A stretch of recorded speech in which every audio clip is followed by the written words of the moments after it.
Queridos irmãos, temos observado já em alguns cultos que os irmãos se emudecem no santo culto. Não se ouve um louvor a Deus. Tantos irmãos que tem, não se ouve os irmãos cantar. Não sei o que está acontecendo, irmãos. Ajoelhamos para orar. Senhor Deus do céu, de Deus clamar que Ele se manifestasse com a sua presença, mas não se vê movimento. O que será isso, irmãos? Será que nós não chegamos aqui ainda? Pode ser que nós estamos ainda no caminho do culto e não chegamos aqui ainda. É certo que gritaria não. O Senhor deu a Paulo de exortar que toda a gritaria deveria ser tirada. Mas a multidão vinha caminhando junto com o Senhor Jesus e fazia um barulho, louvavam e glorificavam a Deus. E alguns dos discípulos se incomodaram com aquilo ali, porque estavam acostumados a estar junto com o Senhor. Mas os outros não. E como eles estavam sempre juntos com o Senhor, não achavam motivo para glorificar a Deus. Então falou: Senhor, manda que essa gente para de ficar gritando aí atrás de nós. O Senhor Jesus poderia ter dito: é verdade, manda todo mundo se calar. Mas Ele não fez isso. Falou: se estes se calarem, as pedras clamarão. Aí, estamos ouvindo um louvor agora. Será que todos os cultos precisam despertar e lembrar que esta casa Deus preparou para exaltar e louvar o nome do nosso Deus, irmãos? Bendito seja o Senhor que nos dá esta oportunidade de virmos à sua casa. Por isso que Davi dizia: alegrei-me quando me disseram, vamos à casa do Senhor. Os irmãos estão contentes? Estão alegres de haver vindo aqui na casa do Senhor? Eu estou feliz de poder estar aqui junto a vós, glorificando a Deus. Porque é disso que o Senhor se alimenta, irmãos. O Senhor se alimenta do nosso louvor, da nossa gratidão. Ninguém vai testemunhar, porque nem liberdade estamos tendo. Mas que o Senhor se agrada do nosso louvor, claro. O Senhor ouve e recebe como um incenso suave que chega às suas narinas. Por isso, quando vamos à casa do Senhor, vamos para louvar e glorificar o nome do nosso Deus. Agora, os irmãos não podem imaginar como é difícil atender um culto e não ter quórum, não ter movimento. Falar com os bancos, falar com as paredes. Mas hoje, se os irmãos se calarem, as pedras vão clamar. Bendito seja Deus, que nos faz dignos de podermos louvar o seu santo nome. Queridos irmãos, quando estava chegando aqui, me veio avante uma coisa para falar com os irmãos, que não é nada preparado, não é nada disso. Mas considerando as dificuldades que os nossos jovens, nossos filhos, a juventude está enfrentando hoje, os irmãos vejam que as dificuldades não são só dos pais, os filhos também sofrem, até crianças. As crianças de hoje, elas têm uma sensibilidade muito grande, que conseguem absorver os sentimentos dos pais. Quando os pais estão angustiados, aborrecidos, preocupados por tudo aquilo que sucede, as criancinhas também sofrem. E os adolescentes, principalmente. Irmãos, a adolescência, para o jovem, para o adolescente, é um tempo de mutação, um tempo de adaptação a uma realidade desconhecida. E eles têm dificuldade. Os irmãos, vejam que muitos jovens, aí na idade da adolescência, dos 12, 13 anos para cima, pré-adolescência e depois da adolescência, 14, 15, é um tempo em que está havendo uma transição no seu corpo. E muitas vezes a mente não consegue acompanhar essa transição. E eles têm dificuldade até com os próprios colegas. Encontram dificuldade de relacionamento nas escolas. Tem aqueles que extravasam, dependendo da natureza do jovem. Aqueles que se extravasam, brincam e assim por diante, então vão conseguindo absorver essa situação que ocorre na sua vida.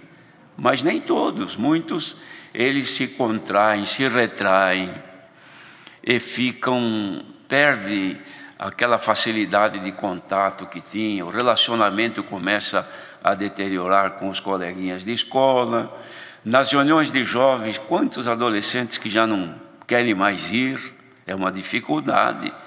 Por quê? Porque começam a ter dificuldades de estarem juntos e de achar quem possa compreendê-lo.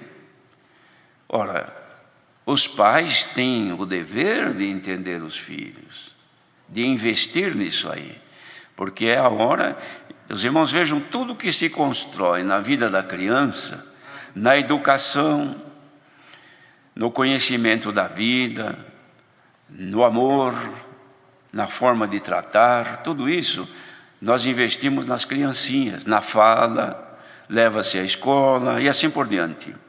Mas quando chega na adolescência, se nós não tivermos cuidado, nós vamos destruir aquilo que nós construímos, porque ele vem de uma criação carinhosa, de uma paciência dos pais, e agora ele começa a ter necessidade de uma atenção maior, e muitas vezes ele não tem coragem de chegar no pai e na mãe e contar o que sente. Ele espera que haja um reconhecimento, e nem sempre existe isso. Muitas vezes os pais, ao invés de investir para o bem dos filhos nessa época, ficam também distantes, não conseguem abaixar o nível para tornar-se amigo dos filhos. Então começa uma condição, irmãos, de conflitos dentro de casa. O filho, nessa idade, já tem conflitos pela própria natureza, dificuldade de compreender a nova forma de viver nesse mundo. Eles têm dificuldade de admitir o que está ocorrendo com eles. E se os pais não tiverem condição de serem amigos dos filhos, de suportar, porque eles muitas vezes se tornam arredios, eles não suportam a presença do pai e da mãe, mas é a hora de fazer de tudo para ganhá-lo. Por quê? Porque eles estão num limite extremamente apertado, irmãos. É muito tênue o caminho que eles estão caminhando. É muito fácil eles pender para fora, porque é uma experiência nova, e geralmente encontram, através dos meios de comunicação, encontram amigos, coleguinhas que eles podem externar o que pensam, o que sentem, e encontrar um apoio, e nem sempre são apoios para o bem. Muitas vezes encontra aqueles também que estão em situação adversa, ou muitas vezes até numa evolução maligna já no mundo, e podem induzi-los a um caminho perverso. Quando também acontece, como isso acontece em muitos lugares, o jovem, não encontrando esta condição de extravasar os seus sentimentos, ele começa a se retrair, se isolar, isola-se das amizades, se tem mais irmãos, se isola dos seus irmãos, isola-se dos pais, entra em situações depressivas. Nós temos tido casos, irmãos, até de jovens que se automutilam.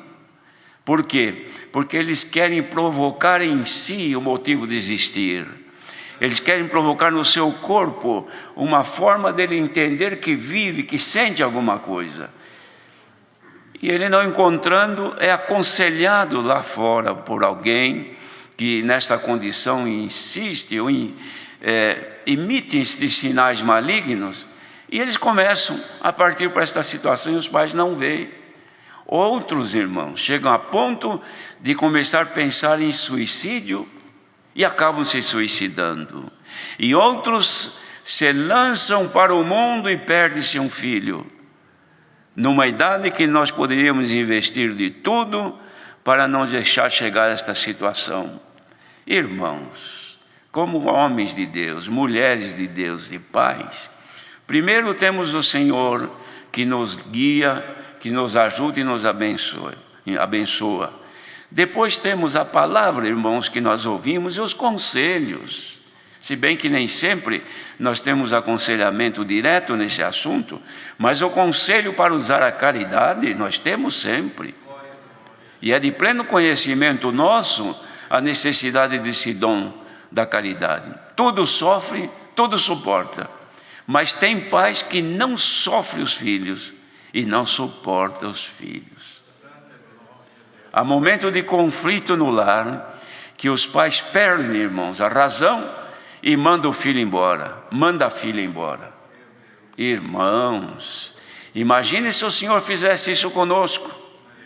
No momento que nós estamos, irmãos, perdendo a nossa razão e num conflito da nossa fé erramos e o Senhor nos mandasse embora da sua casa. Não, Ele nos abraça cheios de defeitos. Vamos à casa de Deus, irmãos, sujos, roupa rasgada.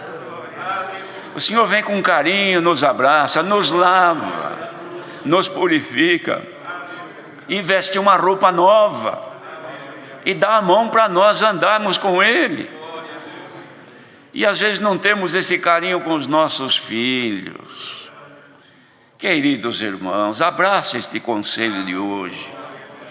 Nenhum pai vai perder de investir no filho, nem mãe, investir no filho ou na filha o carinho, a paciência, o amor, a mansidão, a temperança, que é o equilíbrio, e suportá-lo na hora que eles ficam agressivos, trancam a porta do quarto, respondem mal, mas vai com carinho, vai com amor. Se não conseguir ganhá-lo, mas um dia esse filho ou essa filha vai lembrar e dizer: eu estou neste caminho por minha livre e espontânea vontade, porque tive um pai amoroso e uma mãe carinhosa. Aí um deles vão se lembrar, mas que não chegue a isso, queridos irmãos. Lembremos que eles estão enfrentando, apesar da situação que vivemos hoje, que é uma situação inédita, que nunca passamos por isso, a própria natureza impõe neles a necessidade de um amparo, de um carinho, principalmente dos pais. Pai amigo, mãe amiga, não perde por isso. Aquela dureza que tínhamos, irmão, nós que somos já de idade avançada, depois dos 70 já é avançado. Muito bem, nós na nossa criação, eu passei a conversar com meu pai depois que eu casei, porque era uma criação dura. Eu respeitava, não tinha conversa nem assunto, era um olhar dele para mim, eu já entendia tudo. Hoje, se não houver um carinho, um abraço, suportar um beijo, quanto pai que não tem coragem de abraçar um filho moço e dar um beijo? Mãe chamar uma filha e dizer: filha, eu te amo. O pai chegar a abraçar os filhos: meus filhos, eu te amo, vem cá, eu quero dar um beijo em vocês. Mas tem um homem durão: não, eu sou homem, eu sou pai. Ah, se o nosso pai fosse duro conosco, ninguém estaria na presença dele agora. Mas estamos aqui, como cantamos este hino: ó Pai amoroso, Senhor é amoroso, paciente e manso. Diz a palavra sofredor. Sofredor porque suporta a nossa ignorância. E hoje, irmãos, receba este conselho. Se na vossa casa o clima é de inimizades, o clima é de trato duro, hoje tem decreto de mudança. Casa dos filhos de Deus, haja uma mudança nesta noite. Se já está bem, de bem para melhor. Pais que não abraçavam os filhos, pai que não chamava o filho de filhinho ou de filhão, filha, só gritava com o nome. Se for possível agora, levanta, dá um abraço, dá um beijo. E se tiver coragem, chore no ombro do teu filho, da tua filha. Isso faz muito bem. Santo é o Senhor. Não dá tempo de eu contar um testemunho aqui. Não dá, porque o tempo vai. Mas eu passei uma experiência assim. E foi necessário que um dia baixasse o nível e fosse atrás. Não vou dizer se é filho ou se é filha, porque não quero expor. Mas foi necessário que eu me abaixasse, conversasse, convidasse para orar e insistisse. Havia resistência. Não oro mais. Mas por que não oras mais? Porque Deus não me ouve. A casa era escura, o ambiente sombrio, muitos dias. Minha esposa reclamava. Eu queria saber o que era, mas não descobria. Não havia meios de uma aproximação. Mas um dia, o Senhor deu graça de baixar e fazer de tudo, até que num convencimento foi possível que nos ajoelhássemos para orar. E nesta noite, o que fez o Senhor? Ouviu a oração, expulsou aquele espírito maligno que estava em casa, selou com a promessa, e até a minha filhinha de 7 anos recebeu a promessa também. Não é Deus isso, irmãos? Os irmãos que estão sofrendo com os filhos, querem uma bênção de Deus na vossa casa, na vossa família? Este conselho não veio à toa, não foi estudado nem premeditado. Está descendo do céu quentinho agora. Quem precisar, receba e aplique, porque o resultado vai ser muito bom para o futuro. Deus seja louvado.